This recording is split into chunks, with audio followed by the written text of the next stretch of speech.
The media mic पे आपका स्वागत है।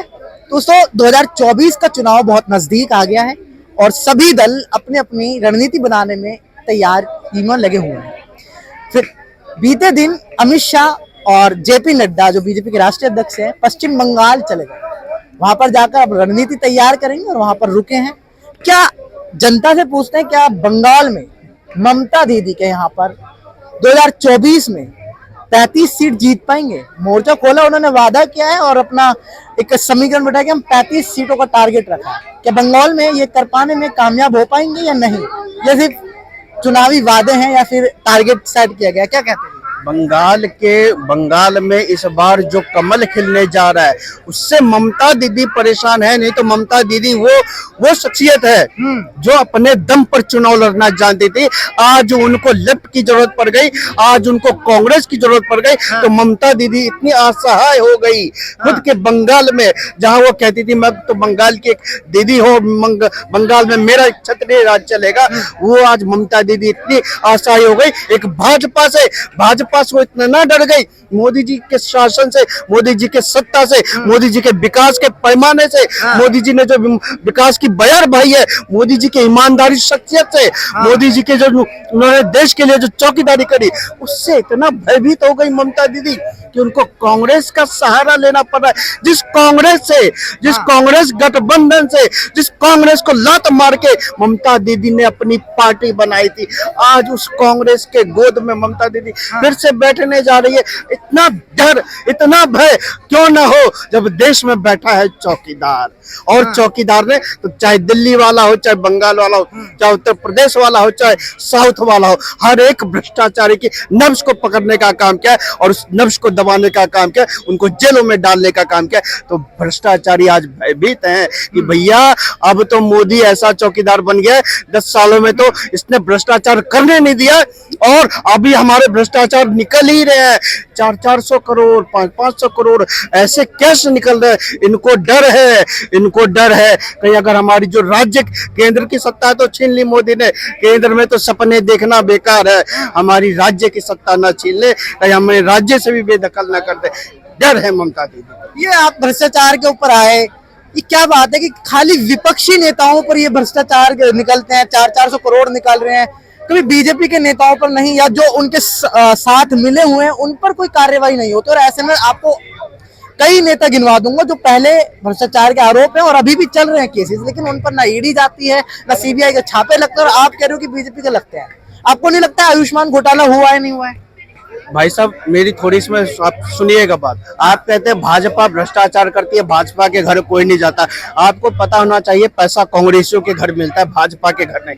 अगर किसी विपक्ष के पास ऐसा कोई तथ्य है या कोई सबूत है या कोई साक्ष्य है तो जाके देना अपने अजीत अंजुम को, जाके देना अपने जो इनके जो जितने सामने ही आपके ना महाराष्ट्र के उप मुख्यमंत्री कौन है? आप कहते हैं भाजपा, आसाम के मुख्यमंत्री जी है ना। अरे अगर आपके पास बंगाल की बात करें, बंगाल में बीजेपी के नेता, आप फिर वही वाली बात देखिए। अगर मैं आपको बोल दूं आप करप्ट हैं, आप भ्रष्टाचारी हैं, आप पेड हैं, तो क्या मेरे बोलने से आप हो जाएंगे? क्या बोलने से अगर आप कोई भ्रष्टाचारी सिद्ध हो जाए तो ऐसे सब लोग एक दूसरे के ऊपर टीका टिप्पणी करते हैं। न जाने मोदी को 20 साल से मोदी जी ने क्या क्या नहीं झेला, कितनी बार उन्होंने नहीं झेला, लेकिन किसी भी एक भाजपा नेता के पास, इन विरोधियों के पास, इन विपक्ष के नेताओं के पास एक साक्ष्य नहीं, एक सबूत नहीं। अडानी चिल्लाते थे, राजस्थान में बैठ के मलाई खाते थे, कहते थे राफेल राफेल राफेल। दिखा दिया 2019 में जनता ने, चौकीदार चोर है, दिखा दिया जनता ने। मोदी सिद्ध हो क्या है और 2019 में 2014 से अच्छी बहुमत और 2024 में 400 प्लस, 2024 में राम जी भी आएंगे और हमारे मोदी जी भी आएंगे। हाँ, क्या कहते हो बंगाल में? नहीं, बंगाल में आप कह रहे हो कि अमित शाह जी नड्डा जी वहाँ गए, उनको जाने की जरूरत नहीं वहाँ पे उनको। तो वहाँ पे बीजेपी आनी है वापस। लेकिन डरे हुए हैं, मतलब जा रहे हैं फिर भी। डर हो कोई बात नहीं, लेकिन डरने की कोई जरूरत नहीं है। बंगाल से इनके पास सीटें आएंगी और मोदी विधानसभा चुनाव में बीजेपी कहती थी कि ममता दीदी गई, लेकिन 217 सीटें जीती थी ममता दीदी ने। वो विधानसभा बात हो रही है, लोकसभा की जो सीटें मोदी जी की आएंगी बंगाल से भी, और मोदी जी की सीटों कोई खतरा नहीं है। मोदी प्राइम मिनिस्टर आएंगे, बंगाल से इनके पास सीटें आएंगी, बल्कि ममता के पास सीटें बंगाल से नहीं आएंगी लोकसभा की। लोकसभा की सीटें नहीं आएंगी, लोकसभा की सीटें सारी बीजेपी के पास जाएंगी। वहाँ 35 सीट आप कह रहे हो कि जीत जाएंगे? 25 सीटें कहीं नहीं गई लोकसभा की। अच्छा जी, कम से 25 सीटें कहीं नहीं गई। क्या कहते हैं आप इस बारे में? बंगाल में 35 सीट का टारगेट रखा है बीजेपी ने, जीत पाएगी बीजेपी ममता दीदी के गढ़ में? नहीं जीत पाएगी। हाँ? क्यों, क्या ऐसा? वहाँ पर कहाँ जीतने दे रही है? जैसे मोदी पूरे देश में किसी को नहीं जीतने देगा, वो हाँ। बंगाल में वहाँ को शेर नहीं, बंगाल में शेर नहीं दे दी है। हाँ, हाँ, बंगाली भाई वो पूरे देश का शेर हो रहे हैं, बंगाल की शेर नहीं देती है, वो कैसे जीतने देगी? बंगाल की शेरनी दे दी है। 2021 के विधानसभा चुनाव में उन्होंने दिखाया भी कि 217 सीट जीत। हाँ, अपने गृह मंत्री को अपने राज में उतरने तो दिया ही नहीं, शेरनी नहीं है वो वहाँ पे भागी, उसने अपने यहाँ वो जीतने नहीं देगी इसलिए। अच्छा, लेकिन अब ये जेपी नड्डा जी और अमित शाह जी गए हैं वहाँ पे रुकने आए, तो लगता है कि कुछ रणनीति बनाएंगे जो जिस तरह से अब गए हैं वहाँ पर? कितनी भी बना ले भाई, वो नहीं जीतने देगी। नहीं जीतने देंगे। कितने लगता है कि बीजेपी 2024 में कितनी ले जाएगी बंगाल में पूरे देश में? बंगाल? बंगाल में तो कितनी सीट थी इस बार? 35 इस बार 18 सीट जीती थी 2019 में बीजेपी ने, और 22 ममता दीदी ने जीती थी। तो 18 पे रहेगी बिल्कुल। 18 पे ये ऊपर बिल्कुल नहीं जाएगी? नहीं जाएगी। नीचे जा सकती है? नीचे जा सकती है, ऊपर नहीं जाएगी। नीचे नहीं जा देखो, ये तो कह रहे हैं कि नीचे जा सकती है, ऊपर। ममता दीदी शेरनी है बंगाल की।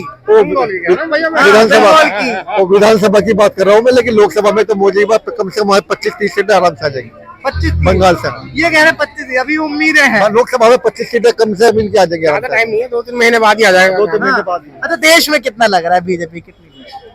देश में तो सारी लेगी वो, उसमें पार जाएगी। अब भाई जनता का क्या है, जनता तो वोट ईवीएम को देकर आती है, ईवीएम की मर्जी है किसको दे रही है वो। अच्छा। हाँ, उसे वही देगी ये विपक्षी वाली बातें बोल रहे हैं आप, है कि ईवीएम में पता नहीं किसको वोट दे रहे हैं। हाँ, वो ये जाने भाई किसको देती है, उस पर जिसका हक है, जिसकी हाँ। लगान है उसके हाथ में, वो उसको देगी। हम किसी को भी वोट दें वहाँ पे। मतलब बीजेपी को ही जाएगी वोट, सीधा को 4 से पार इस बार कंफर्म है। एक बात हूँ आपको, हाँ। मोदी जी जिनके इस पर सहारे हो रहा है कि भाई उनके चेहरे पे 4 राज्य जीते हैं, हाँ। और बल्कि बीजेपी वाले कहते हैं कि मोदी जी वो ताकत है, वो पॉपुलर आदमी है, अगर विदेशों में भी खड़े हो जाएं तो वहां भी चुनाव जीत जाएंगे। हाँ। मैं ये कह रहा हूँ कि वो इस देश में भी चुनाव नहीं जीतेंगे, सच्चाई तो ये है। हाँ। अगर वो चाहे बनारस से लड़ रहे हैं, चाहे अपने घर गुजरात से लड़ रहे हैं, बस शर्त एक होगी, हाँ। चुनाव बैलेट पेपर से होना चाहिए, अकेले चुनाव लड़के दिखाते हैं, अगर जीत के दिखाते तो